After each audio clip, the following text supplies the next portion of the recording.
നമ്മുടെ ശരീരം, നമ്മുടെ ചുറ്റുപാടുകൾ, ഇതെല്ലാം ത്രിഗുണങ്ങളിൽ പെട്ട് കിടക്കുകയാണ്. രജോഗുണത്തിലുള്ള വ്യക്തികൾ ആഗ്രഹങ്ങളിൽ മുങ്ങിക്കിടക്കും.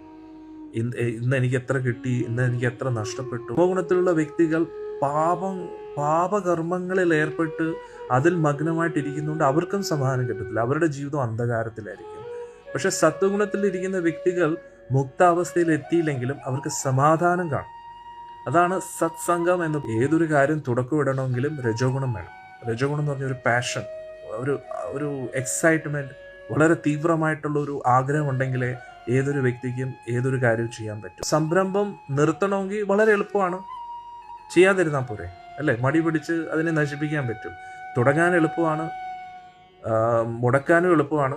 പക്ഷെ തുടർന്ന് കൊണ്ടുപോകാനാണ് ബുദ്ധിമുട്ട്. അതിന് സത്വഗുണം വേണം. അതായത് ഒരേ കാര്യം തുടർച്ചയായിട്ട് ചെയ്യണമെങ്കിൽ സത്വഗുണം വേണം എന്ന് പറഞ്ഞ് രണ്ടാമത്തേന് വിവാഹമോചനം അങ്ങനെയൊക്കെ നടക്കുന്നു. എന്തുകൊണ്ട്? കാരണം ആ ഒരു സത്വഗുണത്തിൻ്റെ അഭാവമാണ്. രജോഗുണം വരുമ്പോൾ ഈഗോ ഒരുപാട് കൂടും. തമോ ഗുണം ഉണ്ടാകുമ്പോൾ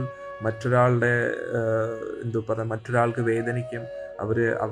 അവരും ഒരു വ്യക്തിയാണ് എന്നുള്ള ചിന്തകളൊക്കെ നമ്മുടെ ഉള്ളിൽ കാണത്തില്ല. ഏതറ്റം വരെ പോവും. നമ്മുടെ സുഖഭോഗങ്ങൾക്ക് വേണ്ടി എന്തും ചെയ്യുന്ന ഒരു അവസ്ഥയിലേക്ക് പോകും.